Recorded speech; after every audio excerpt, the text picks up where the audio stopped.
Escucha. ¿Cómo está? Disculpe el retraso. Bueno, soy el doctor Sandro Serna, soy cardiólogo del Hospital de Bagliati, a los chicos de la sede de Bagliati ya me conocen. Vamos a hacer un tema que puede ser un poco fastidioso, ¿no? Un poco complicado, pero que cada vez lo estamos viendo más, ¿no es cierto? La cardiopatía congénita en adultos. Lo vamos a hacer de manera bastante esquemática, detallada, para que usted razone y tenga una cierta aproximación a en el diagnóstico de este tipo de pacientes, ¿no? Las cardiopatías congénitas, obviamente se ven mucho más en pediatría, ¿no? Pero cada vez vemos más pacientes, adultos, jóvenes adultos y adultos ya inclusive de cuarta, quinta década, sexta década, inclusive con cardiopatías congénitas, muchos de ellos tratados paliativamente, ¿no? Con algunas secuelas de arritmia, insuficiencia cardíaca, etcétera, y otros que han sobrevivido, digamos, con su alteración congénita, ¿no? Hasta altas décadas de la vida, ¿no? Vamos a compartir, a ver, me ayudan para ver cómo compartimos esto. ¿Logran ver? Sí se ve, doctor. Sí, doctor. ¿Cómo lo ven? ¿Como pantalla grande, pequeña? Grande. Completa, doctor. Completa. Ya, ahí está mi nombre, ¿no? Ve mi nombre, muy bien. Sí, doctor. Ya, vamos a empezar entonces. ¿A qué se refiere con la denominación de malformaciones congénitas? Nos referimos a malformaciones de las cavidades cardíacas, ¿no? O de los grandes vasos, o sea, arterias, venas, ¿no es cierto?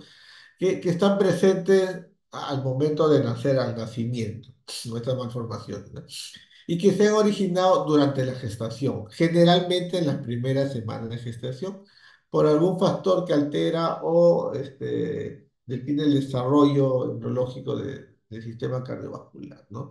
No son enfermedades hereditarias, no es que se está heredando, sino el feto, cuando está en el útero, ¿no es cierto? Sobre todo en la primera semana que se está formando el aparato cardiovascular, algún factor externo muchas veces o interno produce que haya esta alteración. Entonces, y el bebé nace con estas alteraciones. Inclusive si uno hace una ecografía fetal, puede verse en el feto, o sea, dentro del útero, que presenta esas alteraciones, ¿no? Hay algunos factores de riesgo, ¿no? Familiares que han tenido cardiopatías congénitas, ¿no es cierto? De primer grado, o sea, padre, hermano, hermano, entonces hay un cierto riesgo de que también presenten cardiopatías congénitas sus hijos, ¿no? Obviamente el factor de riesgo principal son enfermedades o factores que alteran a la mamá durante pues, la gestación, ¿no? Entonces ahí tenemos, por ejemplo, algunos fármacos, algunos agentes infecciosos, o virus, ¿no? Rubiolas, megalovirus, agentes físicos, diabéticas o gestantes con edad avanzada, entonces tienen mayor riesgo de presentar sus niños cardiopatía congénita, ¿no? Y algunos son, pues, tienen cromosomopatías, ¿no? Entonces, síndrome de Down, síndrome de Noonan, algunos síndromes cromosómicos, tiene entre sus malformaciones algún tipo de cardiopatía congénita. Vamos a hacer esquemáticamente cómo es la circulación. Ustedes saben cómo el ciclo cardíaco, la circulación hemodinámica, ¿no es cierto? La aurícula izquierda, y esto parece coquito, pero es importante recordar, la aurícula izquierda y el ventrículo izquierdo, ¿no? Tienen sangre oxigenada, ¿no? El ventrículo izquierdo, a través de la aorta, distribuye esta sangre oxigenada, ¿no? A todos los órganos, lo distribuye a través de las arterias. Los órganos recogen el oxígeno y entregan, aparte de los desechos, metabolismo, CO2. Y las venas recogen de todos los órganos esta sangre con CO2. No está en azul porque, digamos, sangre oxigenada roja, sangre desoxigenada, ¿no? O con CO2 en azul, ¿no? Esta sangre venosa se encarga de coger toda la sangre de toda la economía, de todos los órganos y a través de la vena cava inferior, de la vena cava superior, drenan a la aurícula derecha y la aurícula derecha va al ventrículo derecho. O sea, las cavidades derechas normalmente tienen sangre con poca concentración de oxígeno y alta concentración de CO2. El del ventrículo derecho se origina porque todo lo que hemos hablado ahorita es circulación mayor. Del ventrículo derecho se origina la circulación menor a través de la arteria pulmonar y de las dos ramas derecha e izquierda, entonces manda sangre a los pulmones. ¿Con qué fin? Con el fin de esa sangre que está rica en oxígeno, en CO2 y pobre en oxígeno, llega a los pulmones, ¿no? A los alvéolos que están llenos de oxígeno, ¿no es cierto? Y entonces, a través de los capilares pulmonares se inicia el intercambio gaseoso, de tal manera que el CO2 pasa al alvéolo, que después es expulsado por la expiración, y el O2 que está en el alvéolo pasa a al capilar no pulmonar y todos esos capilares pulmonares, esa sangre que ya está oxigenada y está rica en oxígeno, es recogida por las venas pulmonares, que normalmente son cuatro, y esas venas pulmonares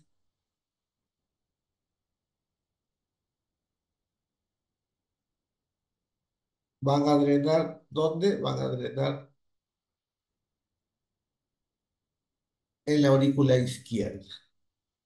Muy bien.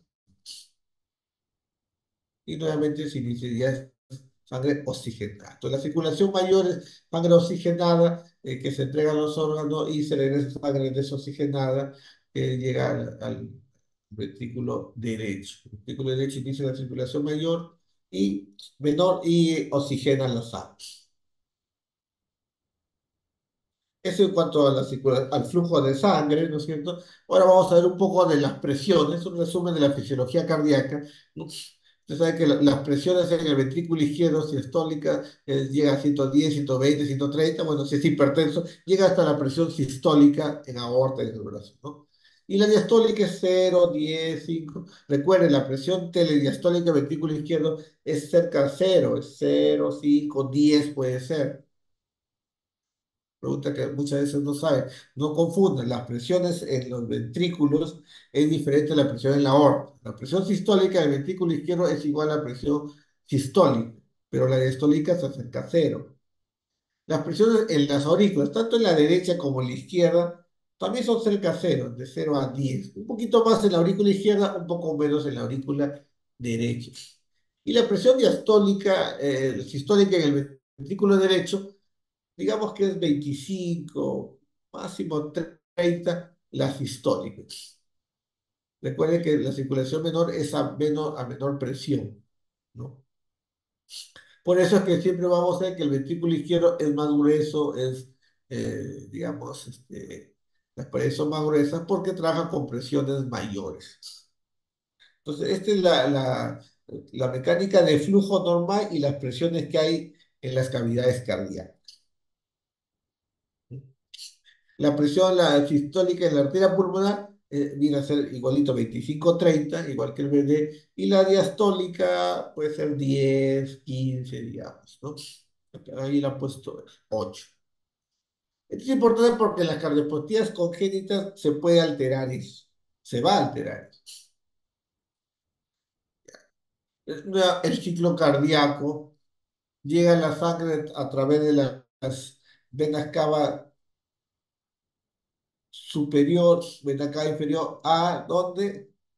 A la aurícula izquierda, es sangre venosa, sin oxígeno, pasa a través de la válvula tricúspide, en la diástole, al ventrículo derecho, en la sístole, el ventrículo derecho expulsa la sangre, ¿no es cierto?, por la arteria pulmonar, rama derecha, rama izquierda. Fíjense cómo es el entrecruzamiento entre la vena, entre la arteria pulmonar y la aorta, recuerden, ¿no? El callado va de derecha a izquierda, de adelante hacia atrás, y la vena cava, arteria pulmonar va por delante y la rama derecha, ¿no? La rama derecha pasa por debajo del callado, la disposición normal, ¿no es cierto? Entonces la sangre sale del ventrículo derecho a las dos ramas de la arteria pulmonar para que se oxigene la sangre. La sangre oxigenada de los pulmones regresa por las cuatro venas pulmonares, son cuatro venas pulmonares, dos derechas, dos izquierdas, y drena la aurícula izquierda, y es sangre totalmente roja, o sea, oxigenada. Esto en la diástole pasa del ventrículo, de la aurícula izquierda al ventrículo izquierdo, ¿no? Y en la sístole se cierra la válvula mitral, se abre la válvula aorta y sale la sangre a través del callado, de la aorta, el callado aórtico, toda la rama, a toda la economía. Poquitos. ¿Bien? De tal manera que no hay comunicación entre las cavidades derecha, aurícula y ventrículo derecho, con las cavidades izquierdas. La única comunicación es a través de ¿qué? De las venas. Si de alguna manera el VD tiene alguna cierta comunicación con el ventrículo izquierdo, es porque arteria pulmonar, capilares pulmonares, venas pulmonares, aurícula izquierda, ventrículo izquierdo. Igual en la circulación mayor, pero no hay comunicación normalmente, ¿no es cierto?, entre la aurícula y los ventrículos. Son corazón derecho, circulación menor, corazón izquierdo, circulación mayor, y las dos circulaciones no están en paralelo, sino están en serie. Primero la circulación menor y después la circulación mayor. Eso debe quedar bien claro. Si hay un problema en la circulación menor, por ejemplo, un tromboembolismo pulmonar, obviamente va a haber problemas en la circulación mayor porque no le va a llevar la sangre primero va a la circulación menor y después a la circulación mayor. ¿Qué pasa en el feto? Y ahí viene este dibujo medio feo. Este es el fetito y acá está la placenta de la mamá. La mamá está por acá, acá está la placenta. Entonces, a ver, ¿cómo empezamos este cuento? ¿Cómo es la circulación fetal? Digamos que la placenta es la fuente de oxígeno y la fuente de alimento del feto. Entonces, de la placenta salen vasos, hay arterias y venas placentarias, ¿cierto? Muy bien. Entonces, la vena umbilical,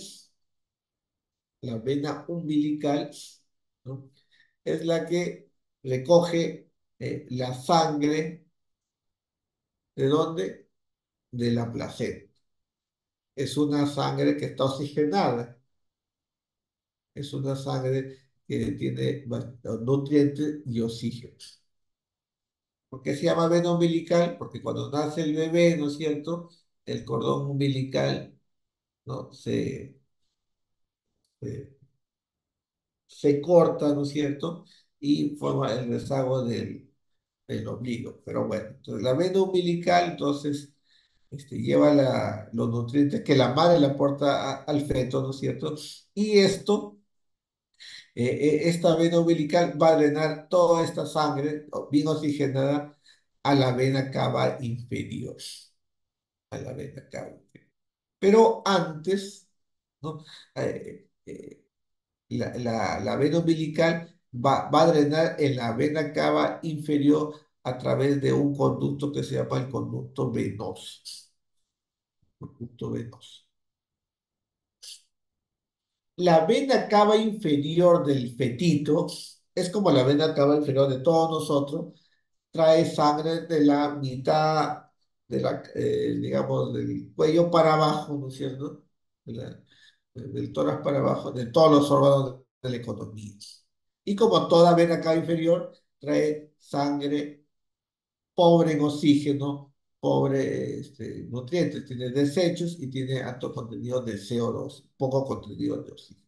Por eso que la vena cava inferior del feto que está representada, ¿no es cierto?, como sangre, entre comillas, venosa, o sea, sin oxígeno.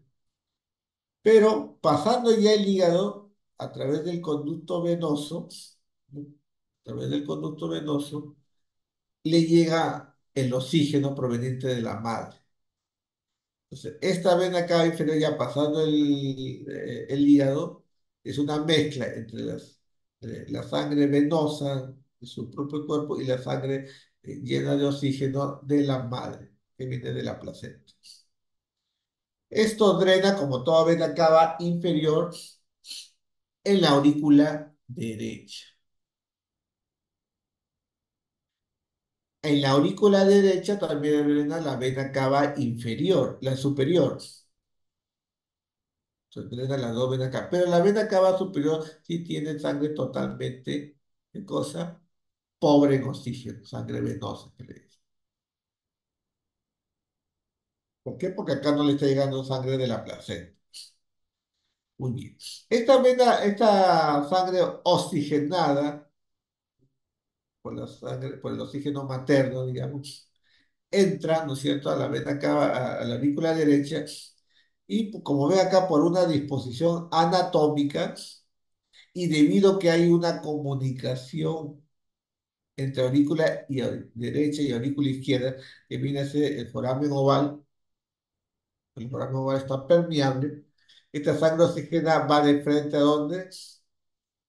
A la aurícula izquierda, a la aurícula izquierda. La mayor parte de sangre oxigenaba de la aurícula derecha a la aurícula izquierda. Esta sangre oxigenada, desoxigenada, esa sangre venosa de la vena cava inferior, de la cava superior, va a ventrículo derecho y se mezcla un poco con la arterial y sale así, de este color. El ventrículo derecho expulsa la sangre, ¿a qué? A la arteria pulmonar. Es una sangre que es una mezcla de la vena cava inferior, inferior y de la vena cava superior. Una mezcla de sangre venosa y sangre arterial. Recordemos que el flujo pulmonar en la circulación fetal es muy bajo. Porque los pulmones acá, los alveolos están llenos de agua, no sirven para oxigenar. O sea, el flujo pulmonar es bajo. Acá no se oxigena. El bebé está en el líquido amniótico, acá no se oxigena. Igual vienen las ramas pulmonares, no llega al pulmón y regresa sangre venosa porque recoge pues, del tejido pulmonar el CO2. Eso llega ¿a dónde? A la aurícula izquierda. Pero ya sabemos que la mayor cantidad de sangre que llega a la aurícula izquierda es la sangre oxigenada que vino de la placenta a través de la vena cava inferior. Entonces es una mezcla del gran flujo de la vena cava inferior de sangre oxigenada con un pequeño flujo de las venas pulmonares que es sangre venosa. De la aurícula izquierda pasa al ventrículo izquierdo y el ventrículo izquierdo se contrae y expulsa la sangre a través de la aorta. Sangre oxigenada.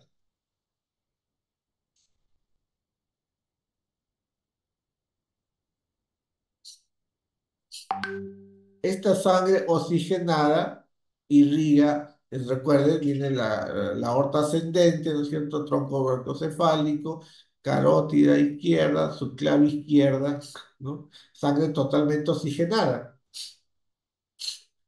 Pero ya cuando inicia la aorta descendente, o sea, después de la subclavia, se mezcla con la sangre de la arteria pulmonar a través del conducto arterioso. Entonces ya vean ustedes, hay un conducto venoso y hay un conducto arterioso. Este conducto arterioso es debido a que hay poco flujo pulmonar. Entonces parte de ese flujo de la arteria pulmonar, una parte se va a los pulmones, pero la otra parte va del ducto arterioso a la aorta.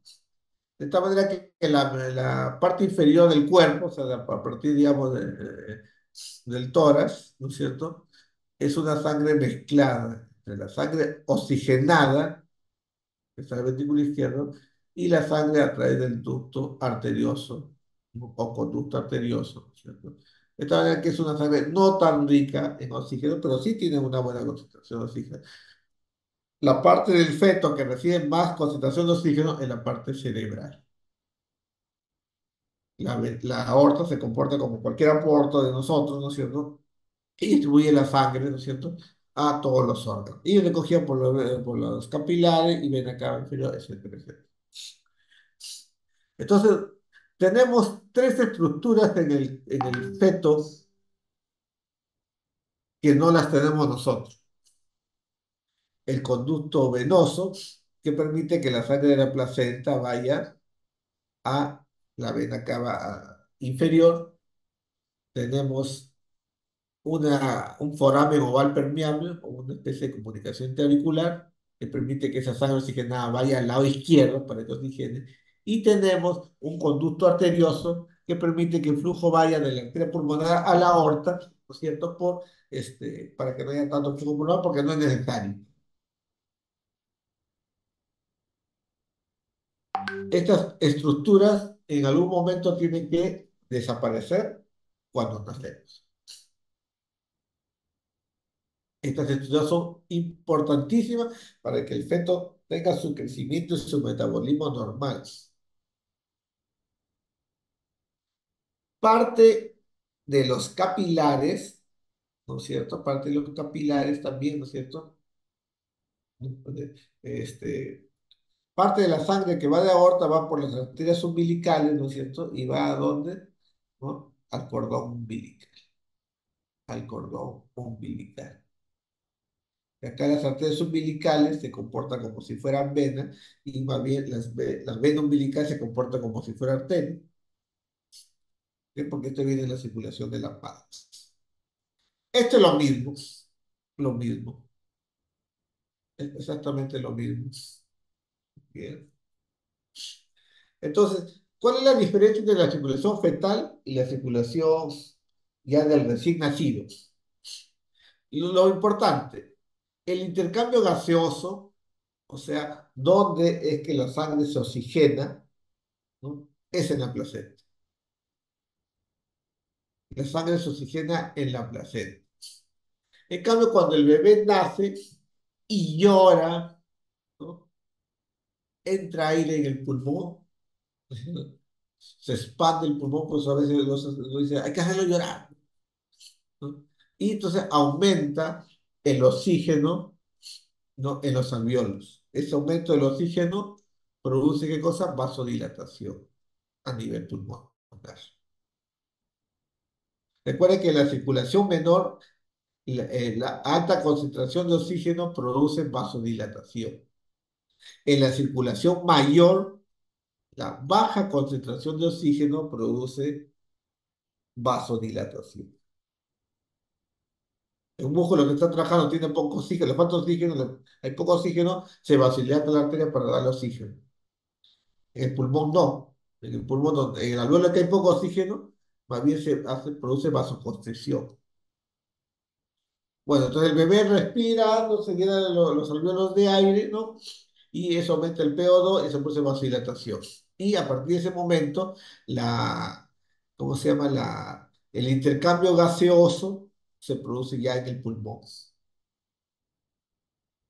Otra diferencia, hay tres estructuras de circulación fetal que no aparecen normalmente en el recién nacido ya, aunque en las pocas semanas van a desaparecer. El conducto venoso, el conducto arterioso y el agujero va o foramen oval. Yo les dije que nuestra circulación, y la del recién nacido también, es una circulación en serie. Primero la circulación menor y después la circulación mayor. La circulación fetal es una circulación en paralelo. ¿Por qué en paralelo? Porque recuerda que sale la sangre oxigenada que viene de la placenta, entonces va a la vena cava inferior, va a la aurícula derecha, ¿no? Y de la aurícula derecha, la parte más oxigenada va a la aurícula izquierda, y la parte menos oxigenada de sangre, que sobre todo viene de la vena cava superior, va al ventrículo derecho. Entonces, llega la sangre aurícula y de ahí vienen los dos circuitos. el circuito del ventrículo derecho y el circuito del ventrículo izquierdo. Entonces la circulación es fetal, es en paralelo. Bien. ¿Qué pasa cuando ya el químico obstetra agarra, clampa el cordón umbilical, lo corta todo y le hace la sutura, todo eso, ¿no es cierto? Entonces, al eliminarse la placenta, aumenta la resistencia vasculares periférica. Usted recuerda física, ¿no es cierto? Usted cuenta, la circulación mayor es una circulación en paralelo. La circulación mayor es en paralelo. Si yo quito un componente de esa circulación en paralelo, aumenta la resistencia. Si yo le corto la pierna a una persona, le amputo, la resistencia vascular periférica no disminuye, aumenta. ¿Cómo es eso? Tiene que saber física. Circuitos eléctricos, resistencias en los circuitos en serie y en paralelo.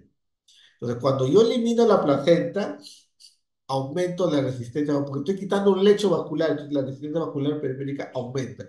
Entonces, cuando el bebé respira por primera vez, aumenta el oxígeno en los alveolos y disminuye la resistencia vascular pulmonar. Y cuando se corta la placenta, ¿no? El cordón umbilical, y se elimina la placenta, aumenta la resistencia vascular periférica. Eso condiciona que la circulación menor poco a poco baja sus presiones, porque la resistencia baja. Y en la circulación mayor, poco a poco aumenta la resistencia, o sea, aumenta las presiones. Por lo tanto, lo que en el feto, las presiones en las cavidades derechas que están en contacto con el pulmón son más altas que en cavidades izquierdas, al nacer se invierte y comienza a aumentar las presiones en el lado izquierdo con respecto al lado derecho. Y entonces se va a producir, entre comillas, un chan de izquierda a derecha. Ese chan de izquierda a derecha, ¿cierto? Va a hacer que en varias semanas, 2 meses, 3 meses, el foramen oval se cierre, porque la presión en el lado izquierdo va a hacer que el foramen oval se cierre al inicio en forma funcional y después de forma anatómica. El foramen oval está determinado que es como una valvulita, lo vamos a ver después en figura, que se abre, digamos, de derecha a izquierda, pero se cierra de izquierda a derecha. El foramen oval se abre de derecha a izquierda, pero se cierra de izquierda a derecha. Cuando aumenta la presión en el lado izquierdo, porque disminuye la resistencia vascular sistémica y aumenta las resistencias vasculares periféricas o sistémicas, ¿no? Entonces se cierra el foramen oval, a los 2, 3 meses ya está cerrado totalmente el foramen oval. Y también eso hace también que se invierta el flujo en el ductus. Lo que era de la arteria pulmonar a la aorta comienza a ser de la aorta a la rama pulmonar. Pero como hay aumento de PO2, ese aumento de PO2 va a llevar al cierre del ducto. El ducto se cierra en los primeros días, en las primeras horas. De tal manera que, entonces, el ducto arterioso se va a cerrar en las primeras horas, el foramen oval se va a cerrar funcionalmente los primeros semanas, después a los meses, ¿no es cierto? Y, y el conducto venoso se va a atrofiar. Eso lo vamos a ver. Muy bien. Entonces, ¿cómo cambia la circulación neonatal? Se cierra el foramen oval, se cierra el conducto arterioso, ¿no es cierto? Acá tiene funcionalmente, anatómicamente, ¿no? Y el foramen oval queda como una fosa oval y el ductus arterioso queda como el ligamento arterioso, ¿no? Las arterias umbilicales, ¿no es cierto?, se cierran, digamos, y se transforman en lo que después en nosotros es el ligamento umbilical medio y la arteria vesical superior. La vena umbilical se transforma en el ligamento redondo, ¿no? Y el conducto venoso se transforma en el ligamento venoso. Eso más o menos a nivel del hígado. Esto es lo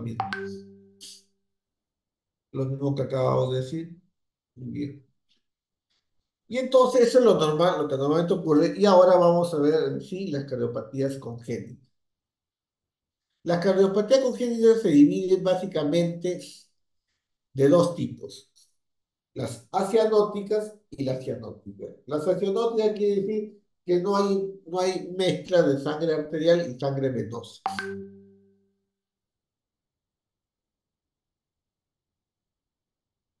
eh, a nivel de la circulación sistémica. En la cianótica, a la circulación sistémica, hay mezcla de sangre arterial y sangre venosa. Porque en las asianóticas sí se mezcla la sangre arterial con la venosa. En la comunicación interventricular, la sangre del ventrículo izquierdo va al ventrículo derecho y ahí se mezcla sangre venosa con sangre oxigenada, pero en el lado de la circulación menor, no en el lado de la circulación sistémica. Recuerde que para que haya cianosis tiene que haber, ¿qué cosa es cianosis? Tiene que significa una alta concentración de CO2, ¿no?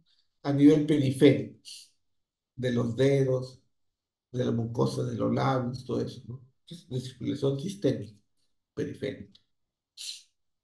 Las acianóticas o oceanóticas las vamos a subdividir según tenga un flujo pulmonar aumentado o no. Las acianóticas con flujo pulmonar aumentado, que decir que hay hiperflujo pulmonar, mucha sangre en los pulmones, son comunicación interauricular, comunicación interventricular, ductus arterioso y canal auriculoventricular. Las acianóticas con flujo pulmonar normal son la coartación de aorta y la estenosis aórtica congénita, y con flujo pulmonar disminuido, la estenosis pulmonar. Cuando hablamos de flujo pulmonar aumentado, hablamos de insuficiencia cardíaca, que el niño puede desarrollar insuficiencia cardíaca, según la cantidad de flujo pulmonar aumentado. Entonces, todas estas condiciones acianóticas, circulación interauricular, interventricular, arterial y canal auriculoventricular común, pueden producir en el niño, según el grado, cierto grado de insuficiencia cardíaca, congestión pulmonar. La cianótica es igual, se clasifica en las que tienen flujo pulmonar aumentado, ahí a la cabeza, ¿no es cierto? Las que tienen flujo pulmonar aumentado tenemos transposición de grandes vasos, tronco arterioso, drenaje venoso anómalo total, sino ventrículo hipoplásico, ventrículo único. Entonces, pero lo más frecuente es transposición de grandes vasos y tronco arterioso. Drenaje venoso anómalo total también. Y tenemos las cianóticas con flujo pulmonar normal o disminuido. ¿Cuáles son disminuidos? La tetralogía de Fallot. La principal cianótica con flujo pulmonar disminuido. La anomalía de Einstein es una cianótica con flujo pulmonar normal. La tetraciclopía depende de qué, ¿no? De qué otra condición esté asociada, ¿no? Generalmente flujo pulmonar disminuido.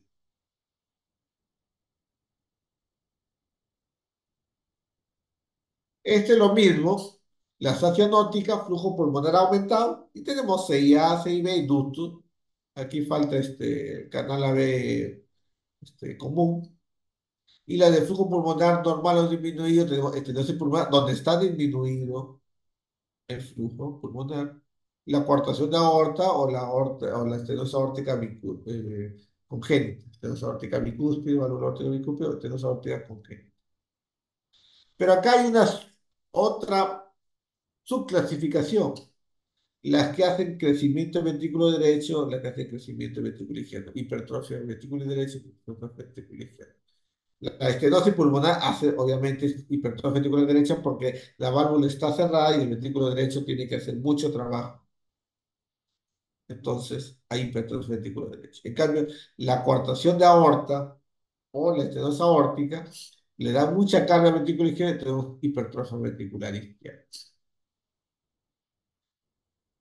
Las cardiopatías asianóticas con hiperflujo pulmonar, ¿no? El CIB y el ducto arterioso produce hipertrofia ventricular izquierda o a veces ambas, En cambio, el CIA produce sobre todo hipertrofia ventricular derecha, no hipertrofia ventricular.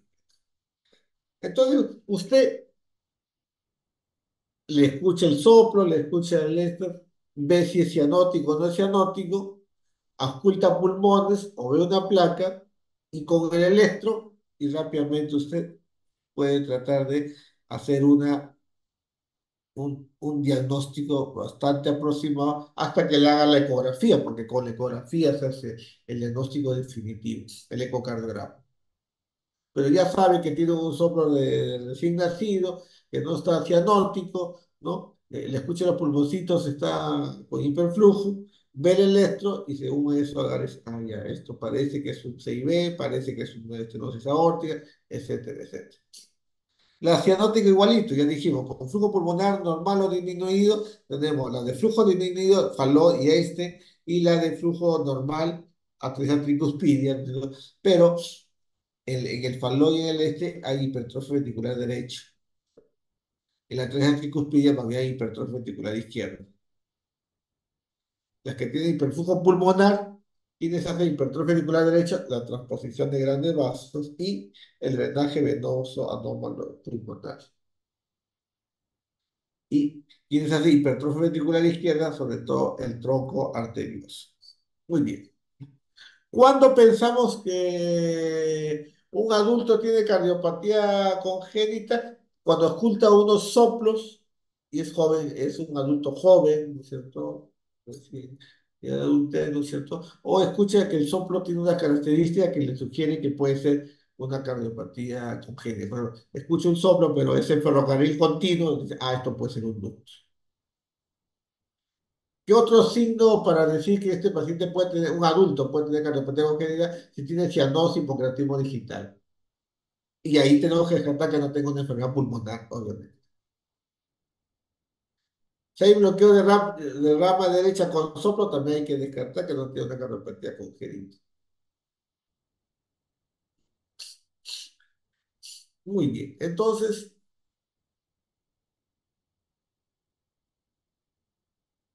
¿por qué se produce la cianosis? La cianosis se produce porque la sangre oxigenada venosa va hacia la sangre arterial que va ahí al que está en la circulación sistémica. Entonces, el paciente ya tiene una saturación menor del 90%. En las acianóticas puede haber inclusive un CHAM, una mezcla, pero es que la sangre oxigenada del lado izquierdo de la circulación sistémica pasa a la sangre venosa en la circulación menor.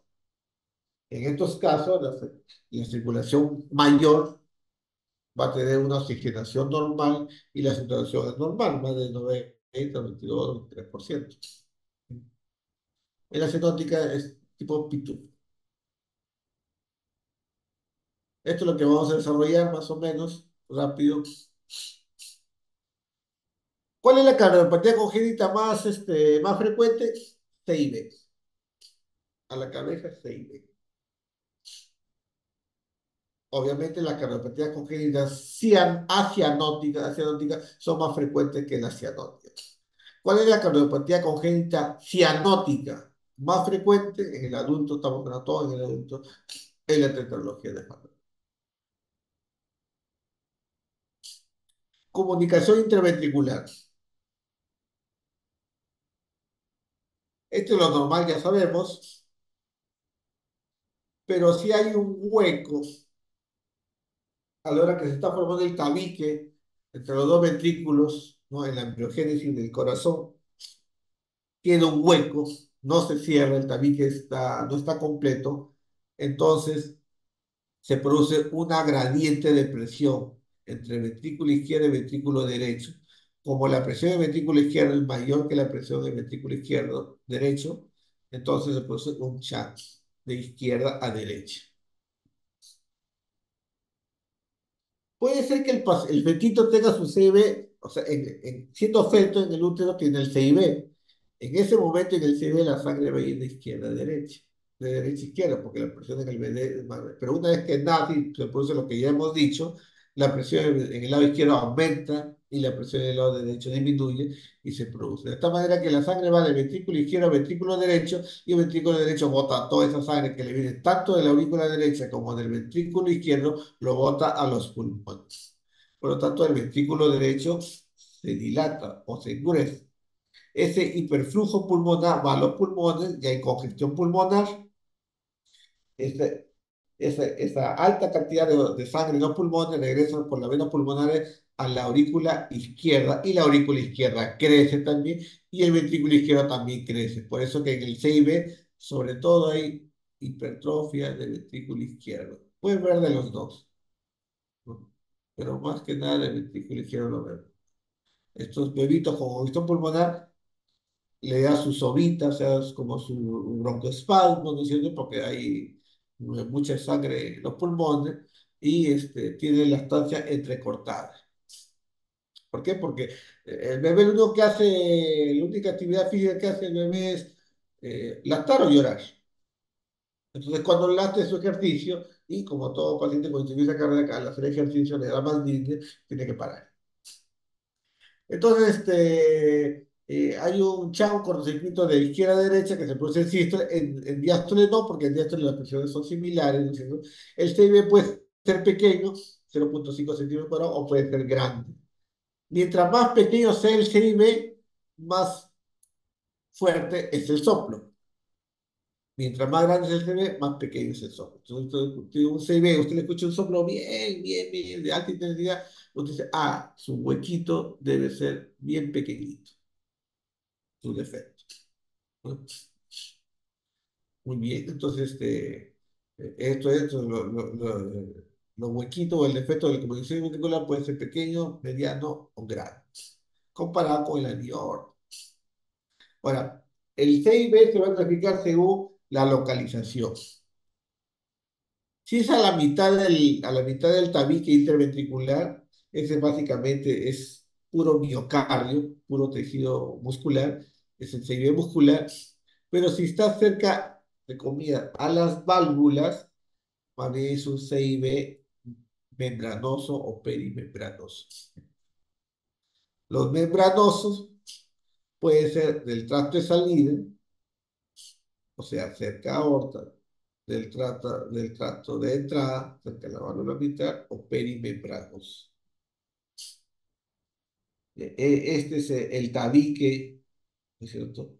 Es un corte, tenemos, digamos, el tabique, y tenemos una parte del tabique que está cerca a la válvula mitral.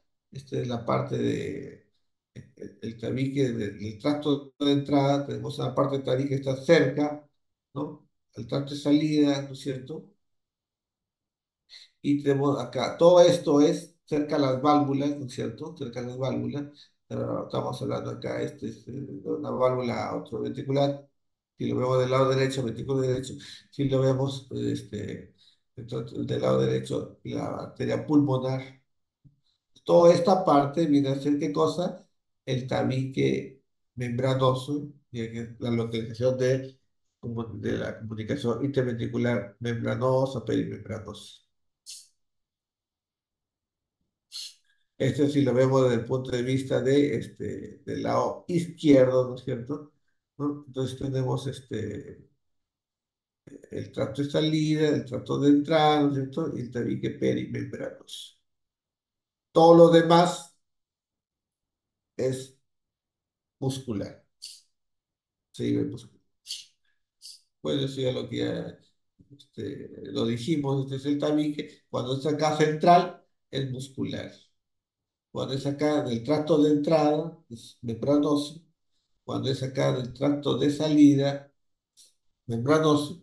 Cuando es entre los dos, es el perimembranoso. Es la cardiopatía más común, ¿no? En la niñez y en la vida adulta, ¿no es cierto?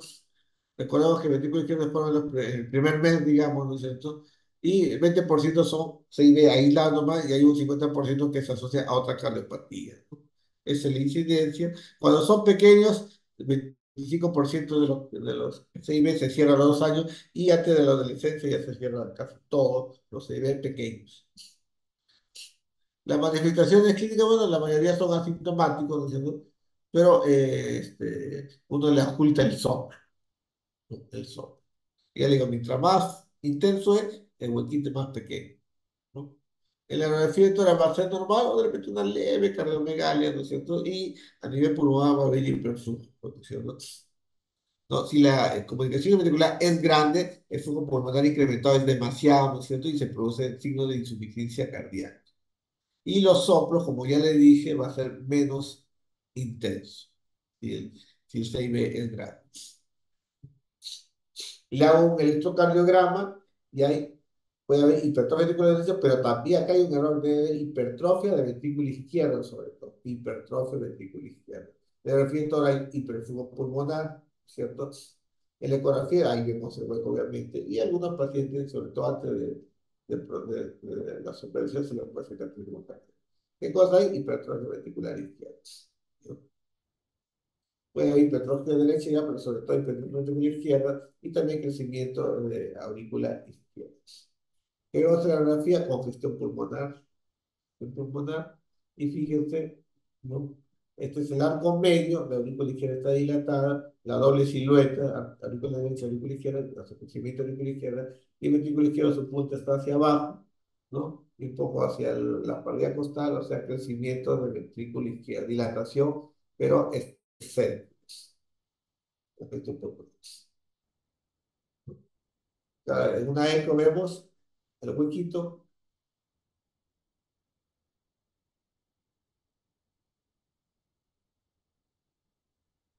y fíjense acá, acá está el huequito, va de ventrículo izquierdo a ventrículo derecho. El foco está azul porque se va hacia arriba, ¿no es cierto? Entonces, ahora está cerca la válvula aórtica, porque esta válvula aórtica, por lo tanto, entonces, ¿qué tenemos?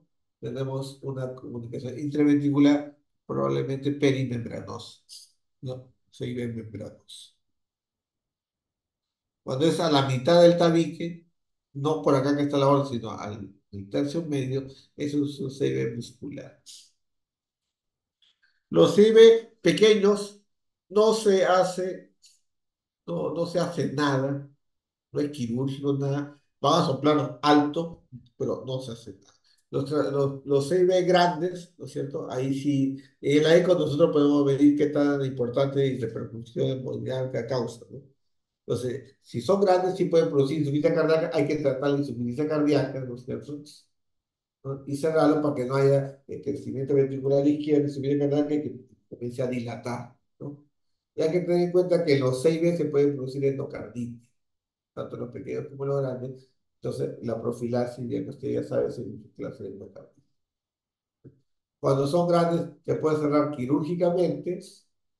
A veces complica después la operación, hace bloqueo completo a B y necesita marcapaso. O se puede cerrar a través de un aplazo. O sea, los cardiólogos estamos empecinados a desaparecer la cirugía cardíaca abierta, ¿no es cierto? Entonces, metemos a través del ventrículo derecho, siempre se trata de meter los aparatos, ¿no? Por el lado derecho, que es de menos presión y a favor de la corriente, metemos el que se llama place, ubicamos por radio, fluoroscopía, ¿no? El espacio entre el hueco entre BD y BI, ¿no es cierto?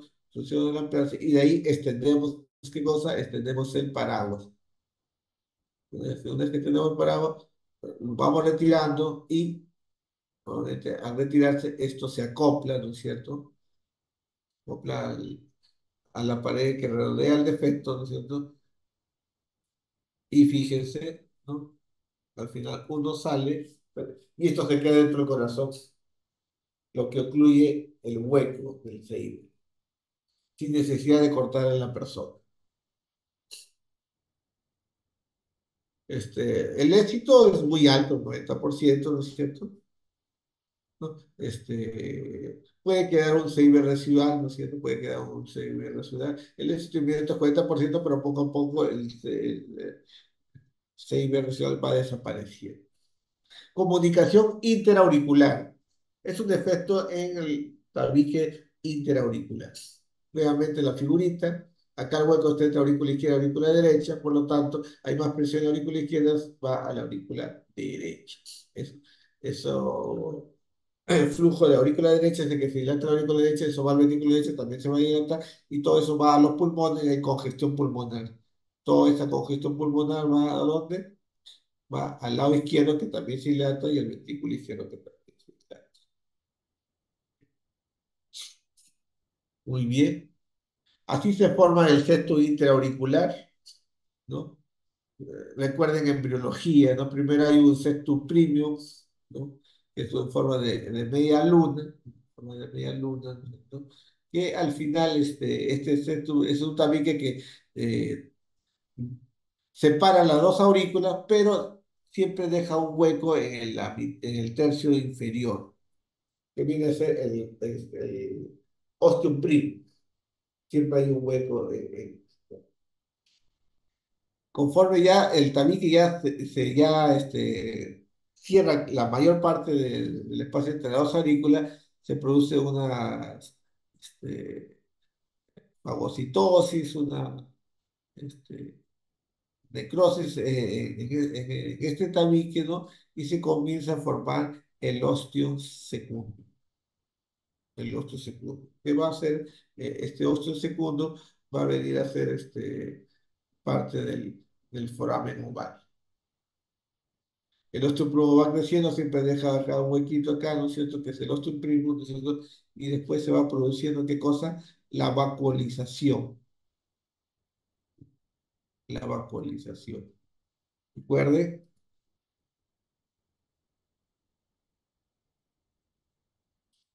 este es el ostium primo, el rojo, llega hasta acá y ya desaparece el ostium primo, este es el septum primo, desaparece el huequito abajo inferior del septum, pero acá se produce la vacuolización, ¿no? Y ya se empieza a formar, ¿qué cosa? El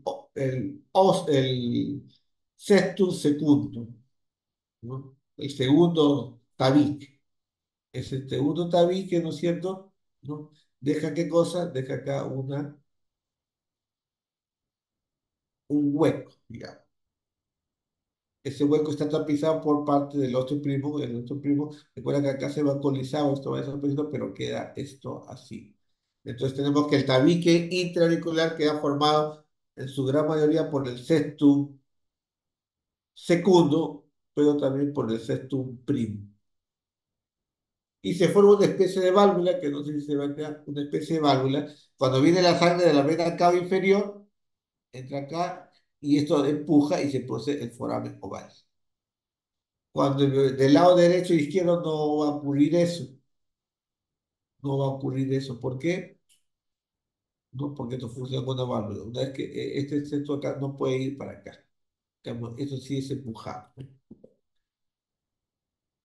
Nuevamente, el tabique primero o septum primo, ¿no es cierto? Va de arriba hacia abajo, donde se queda un ostium primo que poco a poco va desapareciendo y se pueden sacar las fenestraciones. Estas fenestraciones se hacen cada vez más grandes, ¿no es cierto? Y ya aparece, ¿qué cosa?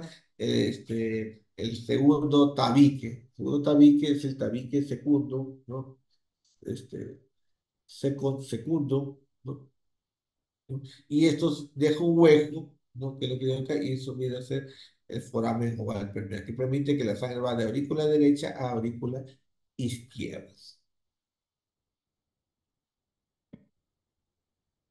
Cuando nace el bebé, pues, el lado izquierdo aumenta su presión, el lado derecho baja su presión y se produce un flujo, un chante de izquierda a derecha.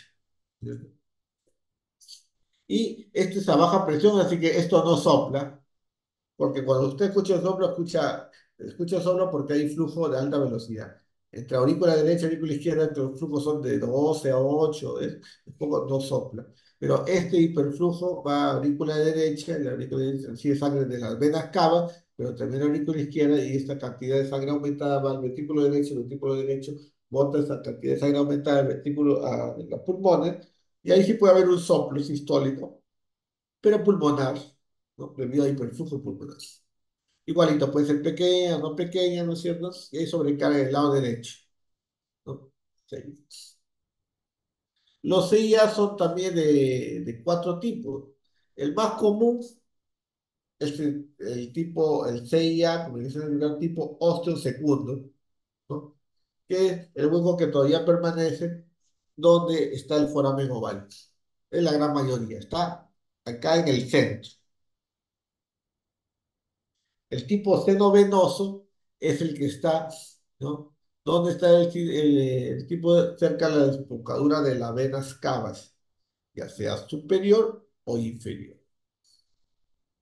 Y el tipo osteoprimum, ¿se acuerda que el tabique primario o sexto primo al inicio dejaba un hueco y después ya todo eso se cerraba? En este caso, el tensor se queda ahí y se queda un hueco, ¿no? En el tabique inferior del tabique intraauricular, ¿cierto? Está cerca entonces a los cojines endocardinales, cerca a la aurícula, a las válvulas auriculoventriculares. Y hay un CIA muy, muy, muy este, infrecuente, que es el tipo osteo, tipo seno coronario, ¿no es cierto? Que se presenta más o menos en la desembocadura del seno coronario, ¿no? Entonces se presenta menos del 2%. De la mayoría es tipo osteo secundo o tipo foramen oval, ¿no? Los tipos osteoprimos 15% y tipo seno venoso 10%, ¿no? Y lo otro menos de 2% el tipo de, de seno coronario. El SIDA es más frecuente en mujeres, ¿no es cierto? Y si son pequeños, ¿no? Menos de 10 milímetros, se cierran en la niñez todos. Y son muy, muy pequeños, ni siquiera hay soplo de la válvula pulmonar por hiperflujo, ni siquiera eso, ¿no? Y los defectos medianos se toleran muy bien, uy, hasta que se da muy adulto, con los defectos son muy grandes y son sintomáticos y producen insuficiencia cardíaca, ¿no? Importante, tiene un soplo sistólico en foco pulmonar, con hiperflujo pulmonar, y algo que es muy casi patognomónico, el segundo ruido está desdoblado, amplio y sinocordal. Claro que los grandes maestros nos dicen a nosotros, ¿no es cierto? Una característica. Uno pone el segundo soplo, en el foco pulmonar escucha que el segundo ruido está desdoblado y lo hace tomar aire fuerte y lo escucha así desdoblado, lo hace botar fuerte y sigue desdoblado igual de desdoblado. Entonces, esto puede ser un 6. Cosas que ahora últimamente ya no hacemos porque casi ya la gente se olvida de ocultar y hacer esas maniobras semiológicas. ¿Qué va a haber en el EKG? Acá sí hay sobre todo hipertrofia, sobrecarga del ventrículo derecho, en la radiografía de tórax, sobre todo hay consumo pulmonar, ya sabemos, y crecimiento del lado derecho, y obviamente con la ecografía hacemos el diagnóstico. ¿Qué tenemos acá? Un R alto en B1 que no es normal, ¿no? Y una S profunda en B6 que no es normal. O sea, eje desviado hacia la derecha, puede ver, porque fíjense que acá en uno es negativo, ¿no? El R es más de menos voltaje que el S, ¿no? Entonces tenemos qué cosa, hipertrofia del ventrículo derecho, puede ser bloqueo de rama derecha, ¿no? Y ondas de crecimiento auricular derecho, ¿no? Las ondas PPQ, ¿no? Las ondas de aurícula pulmonar, una P pulmonar. ¿Qué vemos en la ecografía? En la radiografía primero, hiperflujo pulmonar, fíjense, congestión pulmonar, ¿no? Y va a ver, mira, el borde derecho es aurícula derecha, un gran crecimiento de la aurícula derecha. Y el arco medio, que debería ser cóncavo, es convexo, la pulmonar está dilatada por hiperflujo y la aurícula izquierda también está dilatada. Como un ventrículo izquierdo algo dilatado. Y de la punta más visto, pues esto habla de hipertrofia ventricular derecha, ¿no? Está ahí, crecimiento ventricular derecha y algo de izquierda. Eso es lo normal.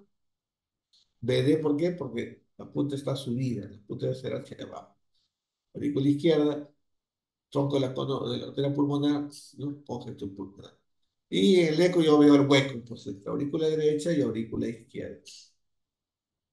Como es acá, al centro, osteo segundo, y cuando es acá ya cerca al ¿cómo se llama a las válvulas auriculoventriculares, es osteo primus. ¿Qué puede ocurrir en la vida? Bueno, hay insuficiencia cardíaca. Insuficiencia cardíaca derecha, insuficiencia cardíaca izquierda, congestión pulmonar, múltiple neumonía, el paciente tiene ICC. ¿no? Y puede hacer arritmias supraventriculares, a la cabeza puede hacer fibrilación auricular por crecimiento de las aurículas. El tratamiento cuando es pequeño no se hace nada. Y si es grande, bueno, pues trato de insuficiencia cardíaca, tanto derecha e izquierda, como que ya sabemos, ¿no es cierto? Y si el flujo pulmonar, el flujo pulmonar es 1,5 veces más que el flujo sistémico, pues entonces se tiene que salvar. Eso ocurre generalmente cuando los huecos son más de 2 centímetros, ¿no? Muy bien. Entonces, nuevamente, ¿cómo cerramos el CIA? También igualito con el dispositivo que se ve en la plaza. Igual atravesamos por el mismo huequito que hay de las dos aurículas, entramos por aurícula derecha, ¿no? Y igual que se ve, tapizamos, ¿no? El CI. Después tenemos una comunicación interventricular eh, que SIDA-CHAN es la comunicación de canal AB común. Ese es lo que nos metemos con cianótica, está muy relacionada al síndrome de Down. Eso tiene que operarse, ¿no es cierto? Porque produce mezclas venosas, ¿no? Que a veces se pone un parche y, porque en este caso, como acá no está bien, lo que ocurre es que hay solamente una sola válvula AB, no puede ser un canal atrioventricular común. Entonces, se pone un parche acá y se le pone sobre su válvula en el lado derecho y su válvula en el lado izquierdo. Okay. Ductos arteriosos. Acá el chan viene de la aorta a la rama izquierda de la pulmonar. El chan no es intracardíaco, es extracardíaco.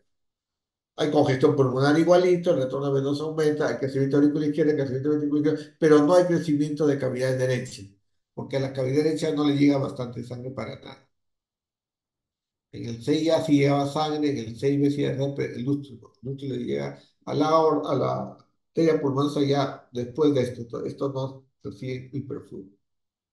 Igual hay congestión pulmonar, ¿no? Y el cortocircuito va del ventrículo, de la aorta a la rama izquierda de la pulmonar, ¿no? A través del ductus arterioso, pues que no se ha cerrado, ¿no? Y eso ocurre tanto en sístole como en diástole. ¿Por qué? Porque la presión en la aorta es 12,7, 12,6 y la presión en la arteria pulmonar es 30,5.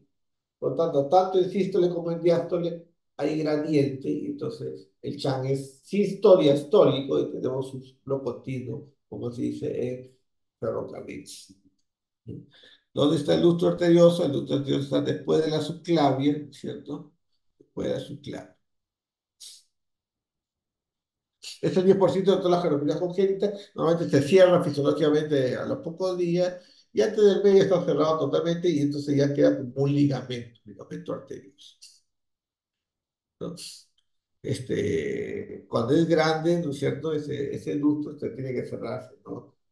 Antes cerrar quirúrgicamente, ahora se trata de cerrar ya con intervencionismo, así como lo vimos con el CIA y el CIB. Síntomas, bueno, el paciente va a tener síntomas de insuficiencia cardíaca, ¿cierto? Y va a haber un crecimiento ventricular izquierdo con un soplo imaginario. ¿Qué vamos a hacer en el electro? ¿No? En el electro deberíamos ver qué cosa, deberíamos ver signos de crecimiento del lado izquierdo, de sobrecarga o de hipertrofia del lado izquierdo. Como en la radiografía, fíjese el ventrículo izquierdo bien dilatado con congestión pulmonar. Bien dilatado, congestión pulmonar. El arco medio tampoco es cóncavo porque la aurícula izquierda debería ser pequeña, sí, pero es grande. Y el cono de la arteria pulmonar también está dilatado. ¿Por qué? Porque le llega hiperflujo pulmonar. Y acá se ve el flujo, ¿no? Este es un flujo. ¿De dónde va a dónde va? Esto va por acá hasta la aorta y esta es la rama izquierda. ¿De qué? De la arteria pulmonar. Por lo tanto, se ve rojo porque la sangre va de aorta, arteria pulmonar y acá está el traductor. En figurita se ve como el supracomún. ¿Cómo se cierra? Bueno, uno puede entrar a corte, abrir el pecho, una parte de ahí, sutura, acá donde está el ducto. O a través de cateterismo, no sé dónde metemos, nosotros metemos y por adentro la obstruimos, la ocluimos, ¿no? Con uno de dispositivos que se llaman COIS. Bueno, ya es lo mismo. Coartación de aorta. La coartación de aorta significa como un estrechamiento luego del ductus arterioso, ¿no? Y eso va a condicionar que haya hiperflujo a nivel del callado, pero hay hipoflujo debajo del ductus.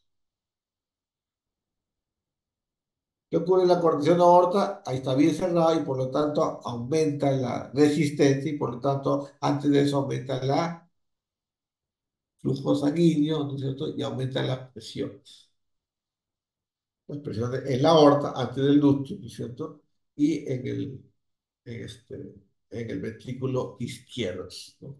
Hay hiperflujo del tronco broncoencefálico de la carótida izquierda y la clave izquierda, pero a nivel de la periferia, digamos, ¿no es cierto? De lo demás, sobre todo, hay hiperflujo sistémico.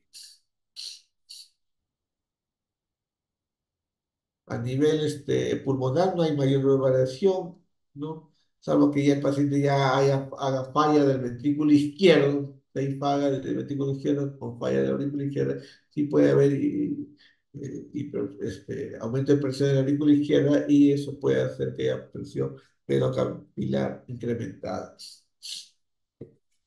Bueno, la clínica básicamente puede ser de insuficiencia cardíaca al inicio, ¿no? Y si sobrevive a edad adulta, es una de las causas principales de hipertensión arterial secundaria en adultos más jóvenes.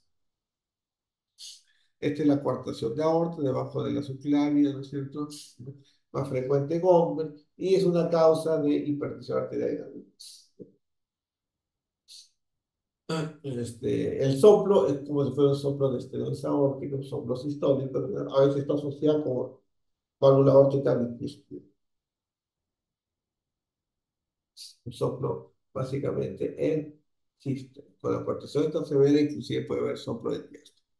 ¿Qué va a haber? Hipertrofia ventricular izquierda, sin lugar a dudas. ¿Qué vamos a ver en la coartación de aorta? Este es el callado, esta es la obstrucción, ¿no es cierto?, de la coartación, y esta es la dilatación postestenótica. Entonces, algunos dicen, esta es la imagen 3, la imagen del 3.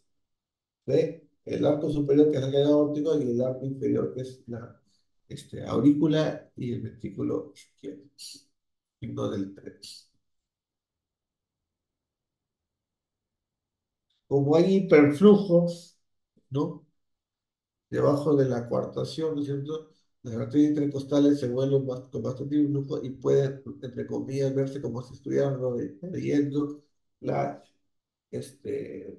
el borde inferior de las costillas. Recuerden que el banco, el paquete vasculo nervioso de las costillas siempre está en el borde inferior de las costillas, tiene su espacio por aquí y ahí. Entonces, si esto hay hiperflujo a nivel de la arteria, esto se puede ver como roído, el borde inferior de las costillas. La coartación aórtica se relaciona con varias enfermedades congénitas, ¿no? Como ductus arterioso persistente, tiranosis aórtica, como decía, un ventricular, bien poliquista, realismo del polígono vírico, etc. Entonces, ahí está, ahí, ¿qué es lo que se hace? Eso es lo que le decía, ¿no? Hay hiperflujo, ¿no es cierto? ¿Por qué? Porque de la arteria axilar que sale de la coartación sale, ¿qué cosa? La torácica, ¿no? Y eso da las intercostales. Eso es lo que veo en la estudio.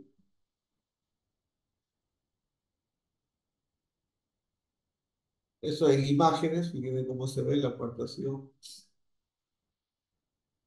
El tratamiento se maneja, pues, como dice C, se maneja para la hipertensión arterial, ¿no?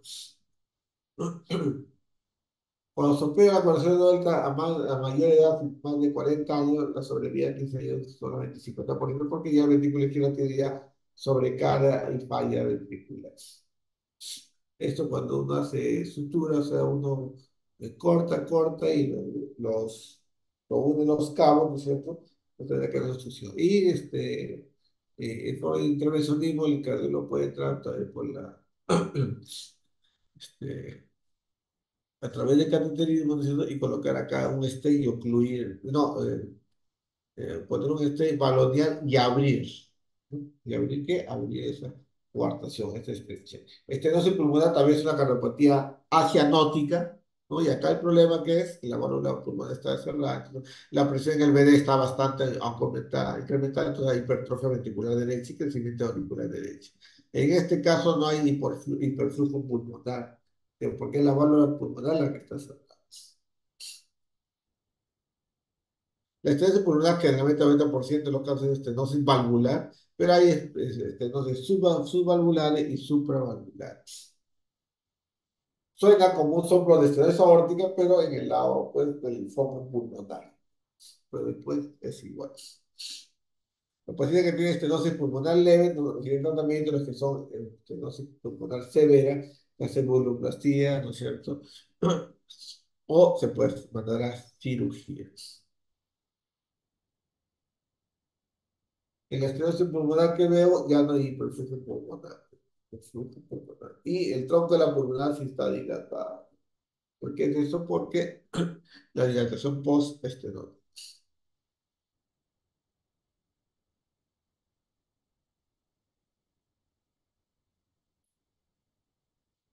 ¿Quiénes van a cirugía? Los que tienen gradiente muy alto. Más de 30 milímetros. Entonces tenemos la válvula pulmonar que se estrecha, entonces metemos un aparatito, ¿no? Y lo inflamos cuando está acá, digamos, y se infla. A veces rompe un poquito, ¿no es cierto? La cabeza, pero se logra abrir la válvula pulmonar.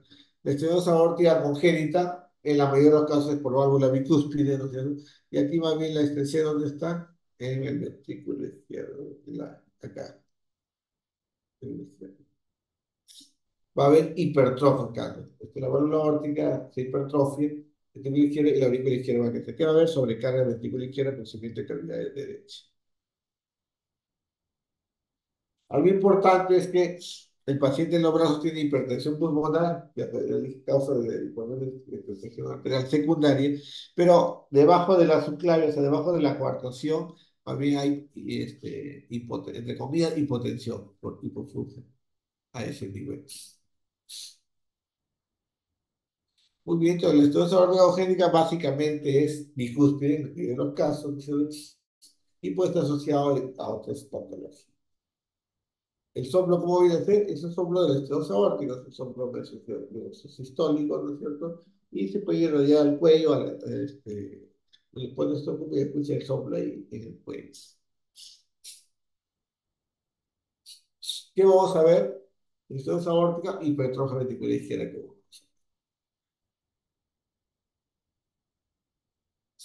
Uno puede hacer planimetría que medir cuánto mide o a través de fórmulas de hacer un aproximado.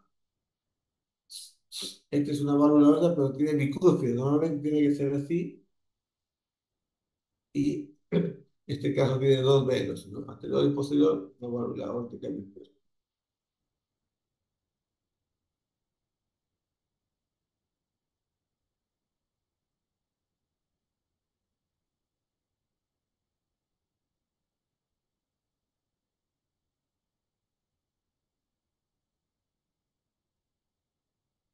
Hace mucho, ¿no? Ya. La estenosis aórtica tiene que, según la severidad, pues hay que abrirla porque si no se comporta como la estenosis aórtica en adultos por esclerosis, digamos, ¿no? Entonces, si ya tienes angina, así, comienza a ser, la sobrevida es pobre a 5 años, ¿no? Esto es con todas las principales acianóticas. Vamos con las cianóticas. Vamos más rápido. La más común, ya dijimos, tetralogía espalmón. ¿Te acuerdas de tetralogía espalmón? Cuatro alteraciones. Tetra, cuatro. Hay cuatro alteraciones. ¿Qué alteraciones hay? Hay una comunicación interventricular. Acá hay un defecto. Es del tipo perimembranoso o membranoso. ¿Qué otra cosa hay? La aorta. Esta es la aorta. Debería salir solo del ventrículo izquierdo, pero cabalga. Una parte, el 50% de la aorta sale del VD y el otro del VI. una aorta que está cabalgando, overriding aorta, cabalgando. Tenemos una estenosis de la válvula pulmonar o una estenosis pulmonar subvalvular.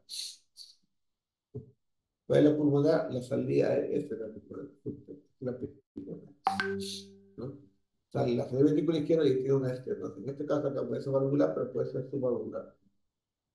Es importante el grado de severidad de esto, ¿no?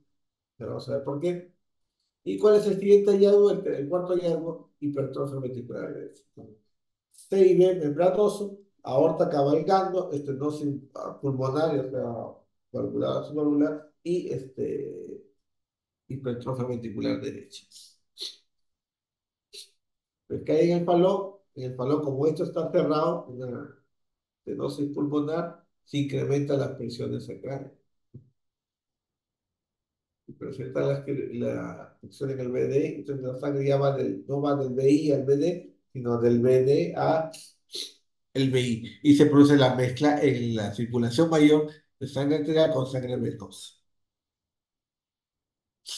Estos son los cuatro llegados de enteroencefalo, la aorta cabalgando, el CIB membranoso, hipertrofia ventricular derecho y estenosis pulmonar, ya sea valvular o subvalvular. El falón típico es el que tiene estenosis pulmonar moderada, el falón extremo o hiperfalón con crisis severa, lipóstica, pero existe un falón rosado, donde la estenosis pulmonar llega a ser leve o a lo máximo moderada, ¿no es cierto? Y entonces, muchas veces no hay mucha mezcla de sangre, no hay mucho chan de derecha a izquierda, sino más bien el chan puede ser de izquierda a derecha, y estos pacientes falón rosado pueden ser inclusive insuficiencia cardíaca, ¿no? Un poco, no mucho porque recuerden que tiene estenosis pulmonar, pero como no es leve, no es tanta la resistencia, ¿no? Y la congénita más cianótica más común en la infancia, en adultos también, ¿no? Más frecuente en varones, y muchas veces se asocia a otras, bueno, a otras congénitas, ¿no? Cuando se asocia a CIA, se llama pentalogía de Fabry. Todo lo que hemos dicho antes más CIA es pentalogía de Fabry.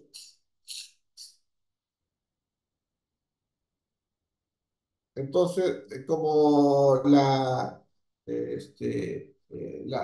cianosis va a depender del champo de derecha a izquierda, ¿no? La mayoría ya son cianóticos de nacimiento, pero hay un grupo que se vuelven cianóticos con el tiempo. Eso depende de la estenosis pulmonar. Los míos, ¿cómo se presentan cuando están cianóticos y hacen crisis hipóxica? Hace comienza a hacer taquicardia, taquidia, mayor cianosis, convulsiones y hasta pueden morir. Cuando ya el niño es más grandecito o el adulto, digamos, el paciente adopta una punción de cuclillas. ¿Qué pasa? Cuando aumentan la, cuando aumentan cuando el bebé llora, cuando el bebé llora, se produce mayor desaturación, mayor chat de derecha a izquierda. Eso produce una gran hiposemia y a nivel cerebral eso puede producir pérdida de conocimiento, convulsiones y hasta muerte. Entonces, lo que hace la persona se pone en posición de cuclilla, es en inglés, y esto, ¿qué es lo que condiciona, ¿no es cierto? Que cambie la resistencia vascular, la resistencia del lado, las presiones del lado izquierdo. Entonces, al aumentar la, las presiones en el lado izquierdo, el chan de derecha a izquierda disminuye y no hay tanta desaturación de la sangre y no hay esas convulsiones y muerte en el bebé, en el niño pequeño. En el adulto no va por esa crisis hipóxica, pero el paciente pues sí hace DINE y está cianótico. El pronóstico depende de la estenosis valvular pulmonar. Y es un paro extremo severo, la sobrevivencia es muy alta. Donde el primer año puede morir un 25%, ¿no es cierto? Y a los 40 años ya todos están muertos. No consigue ningún tipo de cirugía paliativa. ¿No? Los 40 años están todos muertos. Si es que no han sido operados. Entonces, es difícil encontrar adultos con tetraplegia no operados, ni siquiera paliativamente. Yo lo que voy a contar son signos de cianosis, pero hipoactivo digital es cianosis, ¿no? Hay hipertrofia ventricular derecha, entonces todo lo que es hipertrofia ventricular derecha, sea el choque de punta se levanta, hay un tril del lado derecho, ¿cierto? Y hay un soplo de estenosis pulmonar y hay un soplo de CIB. ¿Qué va a haber en el electro? Crecimiento del lado derecho, no izquierdo, sino derecho. ¿Sí? Y en la orografía va a haber la típica forma de bota o sueco, la bota. ¿Por qué esta parte? Porque el ventrículo está con hipertrofia y se sube la punta. ¿Por qué la hipertrofia del ventrículo derecho? ¿Y por qué esto acá casi no se ve casi tronco de la pulmonar? Porque hay una estenosis pulmonar, entonces hay hipoflujo pulmonar. Hipoflujo pulmonar, igualito acá, la bota. Que es el ventrículo derecho, hipoflujo pulmonar, y esto, poca. ¿Cómo se ve en el eco? Bueno, pues en el eco vemos que la aorta no sale del ventrículo izquierdo, sino sale 50% del ventrículo izquierdo, 50% del ventrículo derecho. Eso se llama cabalgamiento, ¿no? Durante la crisis hiposémica, los bebitos que desaturan así agudamente, ¿no? Que desaturan bastante, ¿no es cierto? Se les tiene que dar, ¿qué cosa? Vasoconstrictores como noradrenalina. ¿Para qué? Para aumentar el lado izquierdo las presiones y tratar de igualar o ganarle a las presiones en el ventrículo derecho, de tal manera que el chan ya no va a ser de derecha a izquierda con mucha hiposemia, sino que de izquierda a derecha, ¿no? O se le pone al bebé en posición de cuclilla, eso aumenta la resistencia vascular periférica. La cirugía debe hacerse en los el primer año de vida, debe hacerse la cirugía ya correctora, ¿no? Y consiste en qué? En cerrar el CIB y ampliar la salida ventrículo derecho, ¿no? O sea, ponerle una válvula pulmonar, o sea, aliviar la estenosis pulmonar y cerrar el CIB.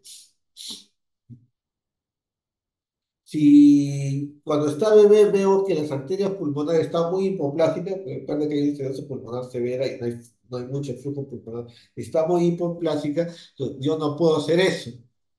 Tengo que preparar las arterias pulmonares. ¿Cómo preparo las arterias pulmonares? Le hago una especie de chance. ¿Qué significa eso?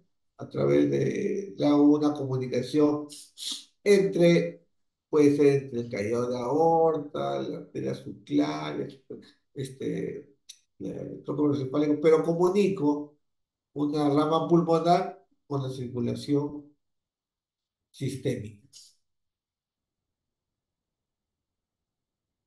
Como acá hay más presión que en las ramas pulmonares, va a mejorarse el flujo pulmonar, eso va a mejorar la oxigenación de la sangre y va a preparar, ¿no es cierto?, a que estas arterias estén preparadas para mayor flujo pulmonar. O sea que ya es apelativa después de un tiempo, ¿no es cierto? Entonces yo ya puedo abrir la válvula pulmonar, ya sea la válvula o nivel subvalvular, y cerrar el CIB, que es la correctiva. Todos los pacientes con falón tienen que ser operados. Si la morfología no es complicada, se opera nomás a partir de los 3 meses, ¿cierto? Si la anatomía es mala, o sea, las arterias pulmonares son rudimentarias, ¿no es cierto? Entonces tiene que hacerse, ¿qué cosa? Una paliativa, ¿cierto? Y se hace esos CHA, esas derivaciones sistémico-pulmonares. De alguna manera comunico la sangre de la aorta con la rama pulmonar. Son como son meliotados, etc. Mejora el flujo pulmonar y con eso crecen las arterias pulmonares y recién ahí puede hacer la cola. Muy bien, los pacientes que son operados con la correctiva así bien operados sobreviven muy bien, ¿no? Sobreviven muy bien. Algunos pacientes luego quedan con CIB residual, algunos pacientes hacen fibrilación auricular, ¿no? Pero si son bien operados, tienen una muy buena sobrevida. ¿Cuáles son los que tienen peor pronóstico y se mueren de niños, ¿no? Los que tienen edad, los muy viejitos o los muy mayores. Hay personas que ya llevan paro ya más, Dios, los 30, unos 40 años, ya no. los que tienen arterias pulmonares, ¿no es cierto? Los que tienen varios CIB, ¿no? Pues todo eso, pues, pacientes son de mayor riesgo de morir. Entonces, la tetralogía Fallot, cuatro es la cianótica más frecuente. La enfermedad de Einstein. La enfermedad de Einstein significa que la válvula tricúspide tiene una implantación anormal. ¿Dónde se implanta? Bien abajo del ventrículo derecho, bien hacia la punta. Esto es lo normal y se implanta más abajo. Entonces, que la aurícula derecha está acá, pero el ventrículo derecho tiene una porción que es atrializada ya. Todo esto se comporta como aurícula derecha. La aurícula derecha es normal, más esta porción del ventrículo derecho que está este, atrializada, pues. Pues, ¿qué ocurre? La aurícula derecha es tremenda, la aurícula derecha y el ventrículo derecho es pequeño. La aurícula derecha, por tal motivo, es grande. Y al ser grande, ¿no es cierto? Va a haber qué cosa vaya del lado derecho. Va a haber incurgitación yugular, reflujo yugular, hepatomegalia, edema miembros superiores, ascitis, ¿no? Falla derecha. Básicamente lo que hay es falla derecha. En algunos, en algunos casos está asociado a una, esto está asociado a una comunicación interauricular y por eso ocurre la mezcla del lado derecho al lado izquierdo. ¿Por qué? Porque esto es una mega aurícula, ¿no? Entonces, acá está incrementada, ¿no? La presión. Por lo tanto, hay un chat de derecha a izquierda, y de la aurícula izquierda al ventrículo izquierdo es una sangre mezclada de la circulación sistémica y se produce es el mecanismo por el cual el Leicester produce cianosis, ¿no? Porque esta válvula tiene que mal implantada más el CIA. El CIA es importante para que se mantenga el flujo, si no, no hay flujo sistémico, acá no hay buen flujo pulmonar, ¿no? Porque es un ventrículo derecho rudimentario, entonces acá hay hiperflujo pulmonar. Sí, por flujo pulmonar quiere decir que no hay buen flujo a las cavidades izquierdas, pero el CIA ayuda a que haya ese mejor flujo a nivel del lado izquierdo, pero sin embargo, de sangre desoxigenada. Entonces, una implantación baja de la tricúspide, dejando un BD atrializado. La tricúspide es una válvula mal implantada, es insuficiente, pero en algunos casos puede haber estenosis. El 80% de este lo asociado a CIA y es ahí cuando el es cianótico. ¿Sí? La severidad depende. Mientras más baja sea la implantación de la válvula tricúspide, es peor, mayor la severidad y peor el pronóstico. Los pacientes que hacen arritmia cardíaca, embolia paradoxal, pues arritmia ventricular por alteración anatómica, ¿no es cierto? Y pueden morir de eso. Bueno, lo mismo. La cianosis depende del channel interauricular, ¿no es cierto? Y de dónde está implantada la tricúspide, ¿no es cierto? Y hay falla derecha, básicamente. Hay un porcentaje importante, 20% que tienen Wolf Parkinson. Bueno, ¿qué vemos en el electro? Una tremenda aurícula derecha, unos penticulas. Bien, bien.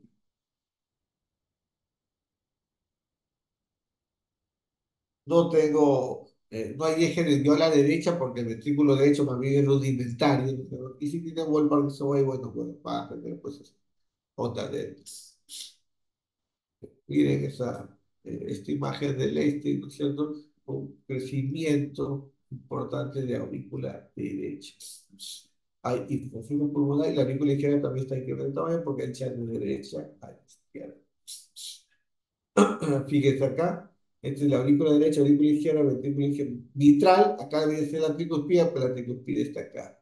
Es un bebé chiquito, rudimentario, ¿no?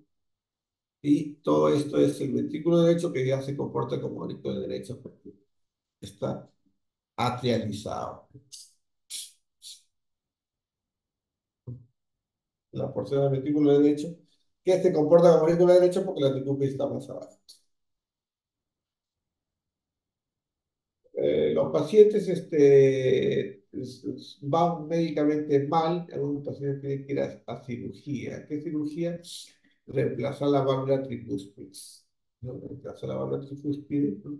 Que está mal implantada, ¿no? Y cerrar el CIOS, ¿no?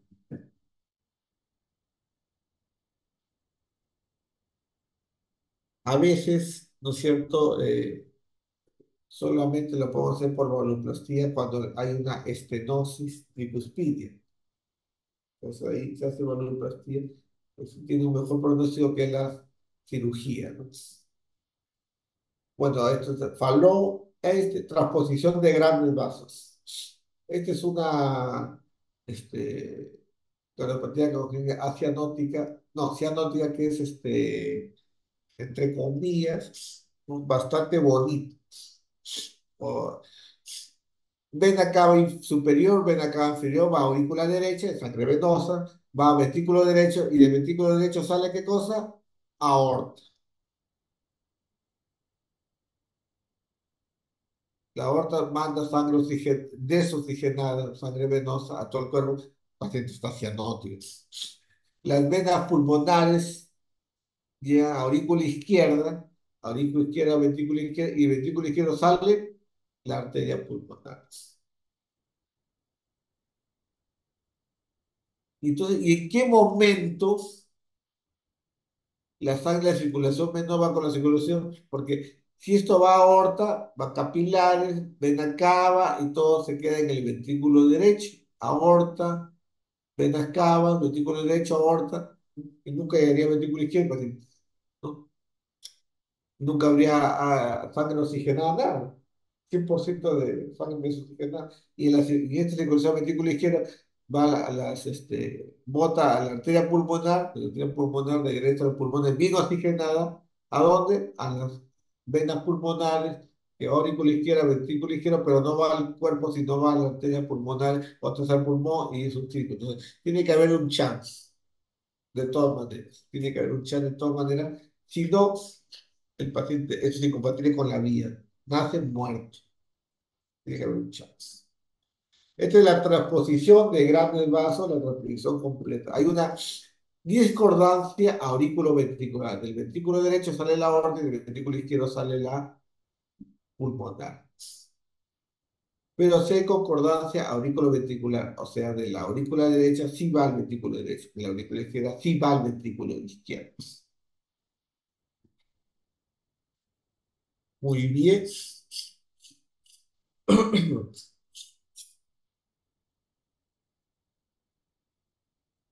¿Qué pasa en la transposición de grandes vasos?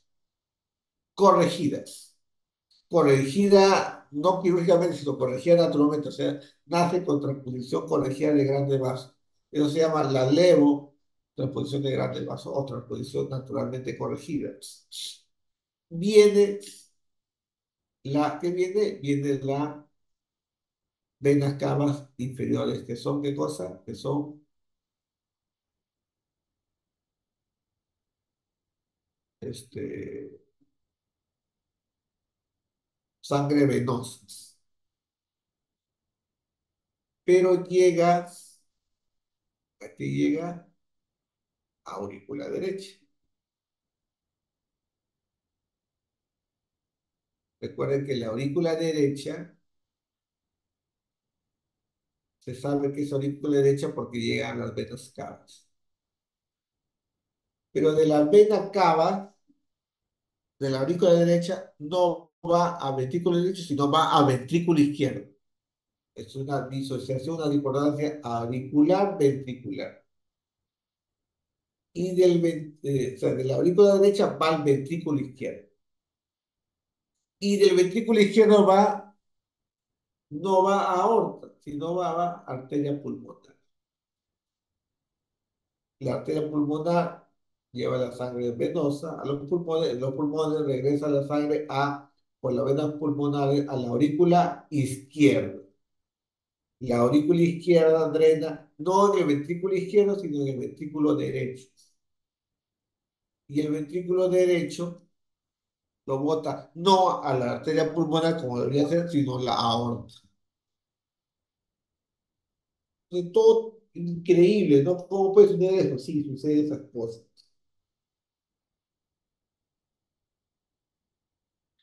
Entonces, bueno, pues digamos que la sangre viene de las venas cavas venosas y llega a través de las pulmonares al pulmón, se oxigena y llega al lado izquierdo y la aorta, entonces no hay cianosis, pues, y está bien el circuito, sí, todo está bien, no hay ningún problema, pero el problema es que el ventrículo izquierdo, el ventrículo derecho,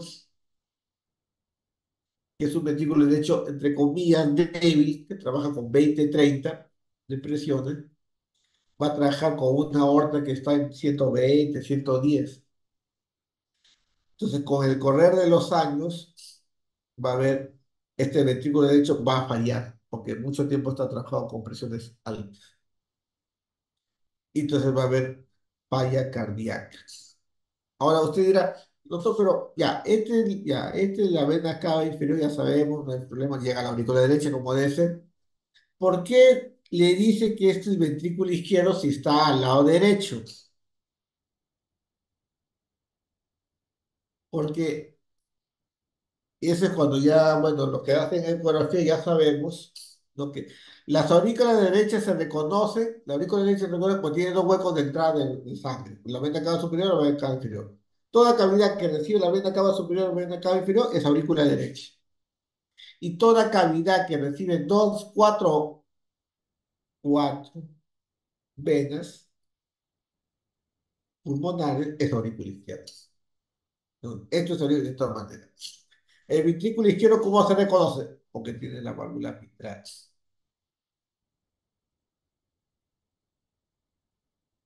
Entonces yo voy a ver que en el lado derecho va a haber un ventrículo que es trabeculado, como el ventrículo izquierdo, y su válvula auriculoventricular es bicúspide, o sea, válvula mitral tiene dos venas. Y en el lado izquierdo voy a ver un ventrículo que es trabeculado. El ventrículo izquierdo no es trabeculado. El ventrículo derecho es el trabeculado y que su válvula auriculoventricular es tricúspide. Por eso me doy cuenta que ese ventrículo que está en el lado izquierdo no es el ventrículo izquierdo, sino el ventrículo derecho. Por eso que hacer ecografías cardíacas en los niñitos a veces es complicado, porque en el adulto generalmente uno ya sabe que el ventrículo que está al lado derecho es el ventrículo derecho y el ventrículo que está al lado izquierdo es el ventrículo izquierdo. Bueno, el niño recién nacido, sobre todo si son cianóticos, no siempre es cierto. Tú tienes que demostrar que el ventrículo que está en el lado izquierdo sea realmente el ventrículo izquierdo. ¿Cómo lo demuestra? No es trabeculado y tiene una válvula mitral. ¿Cómo demuestra que el ventrículo derecho sí es derecho, ya sea que esté en el lado derecho o el lado izquierdo, porque es trabeculado y tiene la válvula tricúspide? Bueno, la destrotransposición de grandes vasos produce una cianosis severa, y tiene que haber un hueco, tiene que haber un CIA o un CIB, si no el paciente muere. La transposición de grandes vasos corregida o levotransposición de grandes vasos, el paciente ni se da cuenta, ningún médico se da cuenta hasta edad adulta de que hay falla cardíaca.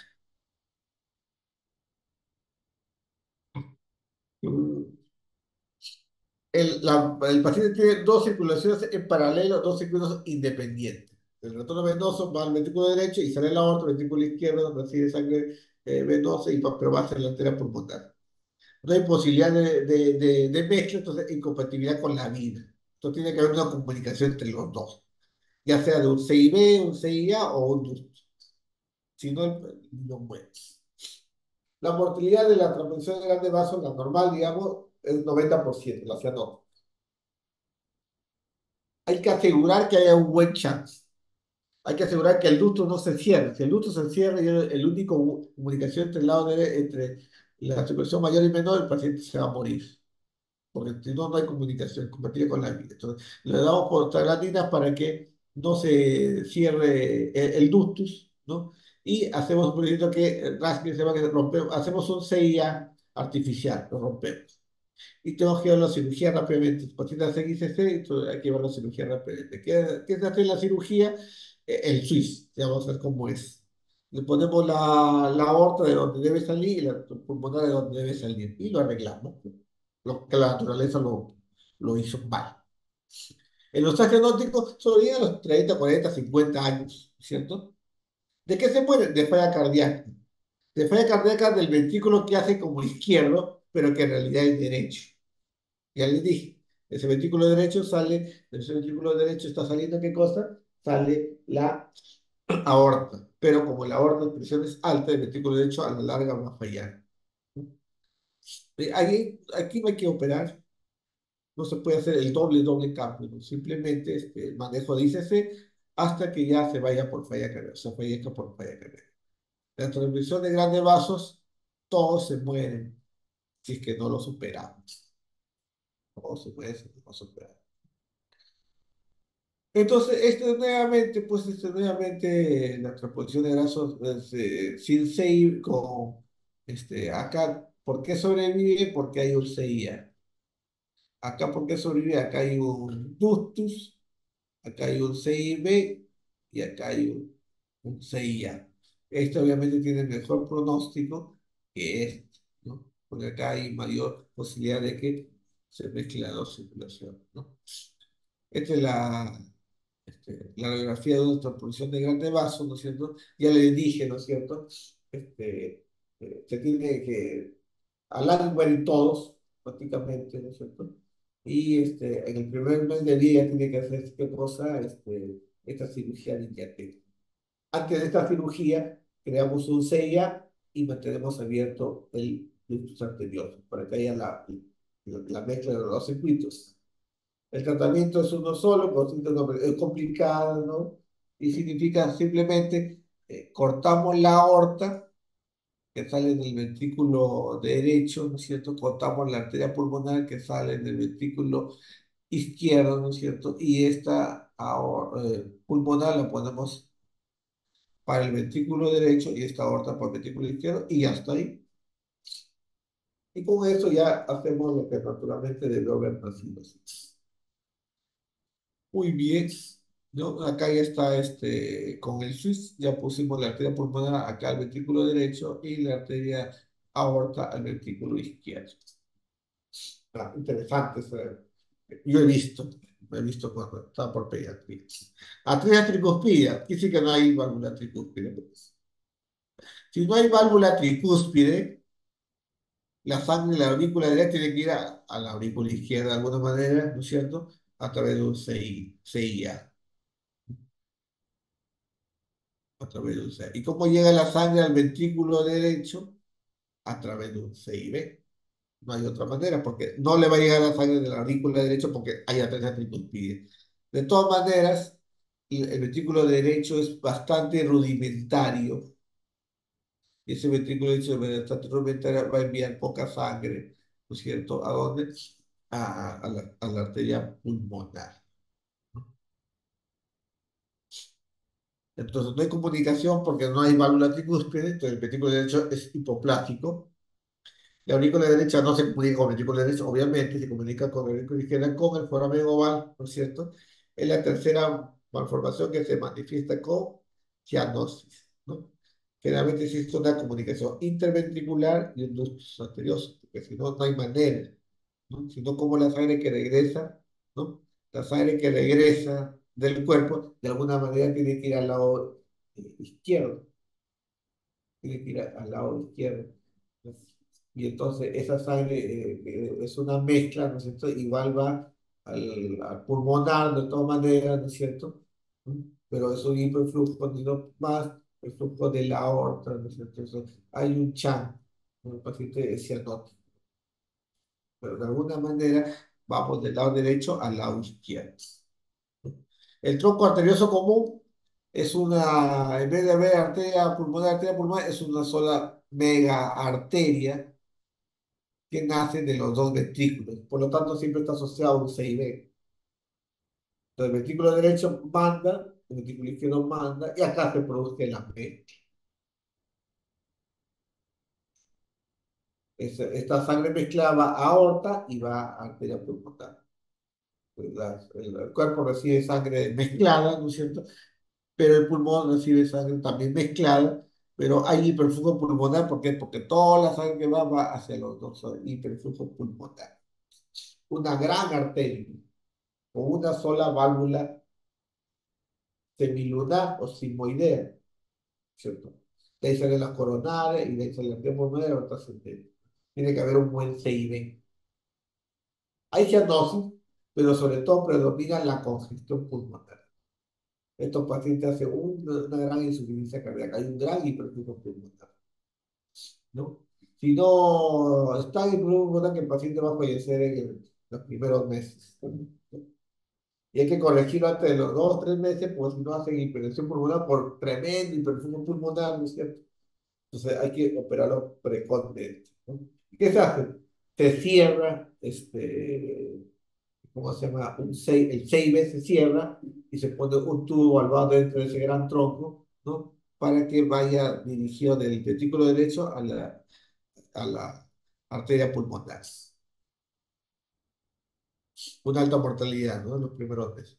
Drenaje venoso pulmonar anómalo significa que las cuatro venas pulmonares, en vez de van a la aurícula izquierda, llegan a la aurícula derecha. Al llegar a la aurícula derecha, nuevamente, ¿cómo llega la sangre al lado izquierdo? Por un CIA. Y ahí se produce la mezcla y por eso es cianosis. El drenaje puede ser completo o parcial. Puede ser las cuatro venas pulmonares o solo una o solo dos. ¿Cierto? A veces las cuatro drenan directamente a la aurícula derecha. A veces hay un conducto que recibe las cuatro venas pulmonares y es un drenaje supracardíaco. Y a veces hay un conducto de las venas pulmonares, va a un recipiente que va a la vena cava inferior. Entonces, el drenaje es infracardíaco. Entonces, a veces las cuatro venas pulmonares van de frente a la aurícula derecha. Es un drenaje cardíaco. O a veces van a la vena cava superior a través del conducto y de ahí va el supracardíaco, o a veces van a la vena cava inferior infracardíaco. No drena a la aurícula izquierda, sino drena a la aurícula derecha, ¿no es cierto? Y entonces, pero tiene que haber una manera de que vaya la sangre de la aurícula izquierda y al ventrículo izquierdo, y eso es a través de un CIA. Y ahí se produce la mezcla. Ya le dije supracardíaco, intracardíaco, intracardíaco. Lo más frecuente es el supracardíaco, en el 50% de los casos. Cuando decimos supracardíaco, vemos a nivel del mediastino superior una gran imagen acá. Algunos dicen la imagen del muñeco de nieve, un gran cuerpo acá panzón, digamos, ¿no? Por sobrecarga del BD. El BD tiene una gran sobrecarga porque le llega sangre de la aurícula derecha, que es grande, porque recibe del cuerpo y recibe de los pulmones. Entonces, un gran BD, una punta hacia arriba. Y tengo acá, cuando es supracardíaco, el colector que recibe la vena pulmonar, como la cabecita del muñeco de nieve. En algunos casos, ¿no es cierto?, puede haber esta imagen, ¿no? Que es el drenaje cuando es infracardíaco. Bueno, ¿qué se tiene que hacer? Agarrar las venas pulmonares y ponerlas en el lado, en la aurícula izquierda. ¿No? Y ya para terminar, ¿qué cosa es el síndrome de Eisenmenger? El síndrome de Eisenmenger es un síndrome que aparece en una paciente que tiene cardiopatía congénita acianótica, o sea, CIA, CIB principalmente, o ductus también puede ser, ¿no? Donde nosotros sabemos que el CHAM va de izquierda a derecha, hiperflujo pulmonar, tanto hiperflujo pulmonar durante tantos años en la vida. Entonces, ¿qué va a ocurrir? Va a ocurrir acá una remodelación de la arteria pulmonar, hipertensión pulmonar, ¿no? Eh, del grupo uno de hipertensión pulmonar. Recuerden que la hipertensión pulmonar son grupo uno, 2, 3, 4 y 5. El grupo uno es de hipertensión pulmonar por hipertensión de la vía arteria pulmonar idiopática o por cardiopatía congénita acianótica, CIA y CIB. Entonces hay hipertensión pulmonar y entonces las presiones en el ventrículo derecho se incrementan. Y llega un momento en que las presiones en el VD le ganan las presiones en el VI. Y entonces el chat ya no va a ser de izquierda a derecha, sino de derecha a izquierda. Y se produce de derecha a izquierda, entonces ocurre la mezcla. Entonces, paciente que era o CIA, o digamos CIB, que es lo más frecuente, durante toda su vida, llega a los 40 50 años y comienzan a aparecer cianosis. Pues empezó a desaturar todo, entonces, uy, ya hizo un ICB, ¿no? Este es el engrosamiento de la media, todo debido al hiperflujo pulmonar, ¿no es cierto? La hipertensión pulmonar, la sobrevida es muy, muy alta, muy baja. Los pacientes al final terminan muriendo. ¿Qué cosa hay? Hipocretismo digital, ¿no es cierto? Hay cianosis y a veces hasta los ojos ya desaparecen, ¿no es cierto? El paciente ya tiene ¿cómo se llama? Signos de falla derecha importantes, ¿no es cierto? Y acá pues hay un hipoflujo pulmonar y un tronco de la pulmonar bastante incrementado porque ya tiene hipertensión pulmonar. Esos pacientes, si usted le cierra el CIB, por decir, cierra el CIB, el ventrículo derecho no puede luchar contra esta arteria pulmonar tan, con tanta hipertensión, entonces el ventrículo derecho colapsa y nomás después de la operación colapsa, no puede bombear, no llega a salir los pulmones, ¿no? Tampoco llega al lado izquierdo porque ya se ve el CIB, el paciente se muere, esa es la operación. Entonces, el paciente con ICM ya está, es inoperable, ¿no? Cuando es un CIB, la sangre normal va de izquierda a derecha, el paciente hace congestión pulmonar, pero no pasa nada. Cuando comienza a hacer cianosis, quiere decir que ya fue del lado derecho al lado izquierdo, porque ya la presión pulmonar es muy severa. Eso ya, cuando un CIB se vuelve cianótico, ya nosotros decimos ya es inoperable. Porque si yo cierro el CIB, la sangre no va a ir al pulmón. El ventrículo derecho no va a poder bombear, va a colapsar. Si el ventrículo derecho no colapsa es porque tiene el hueco ahí del CIB, entonces con la poca fuerza que tiene, lo bota hacia el lado izquierdo. El paciente vive cianótico, los pocos años de vida que le quedan.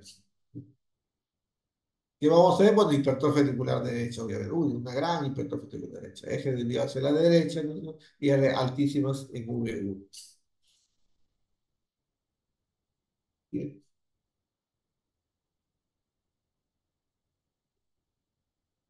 Y Tigre era medio cianótico, me parece.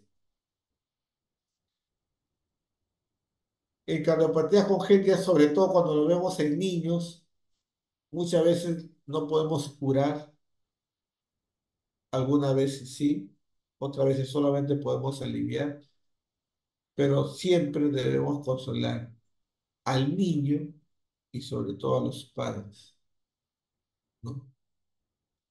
Muy bien, ¿alguna pregunta de esta mega clase?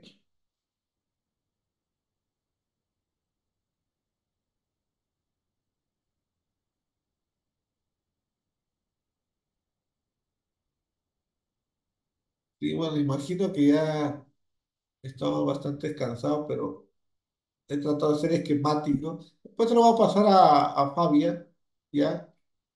Este, este, esta clase, sobre todo los cuadros al inicio, para que más o menos ustedes vean.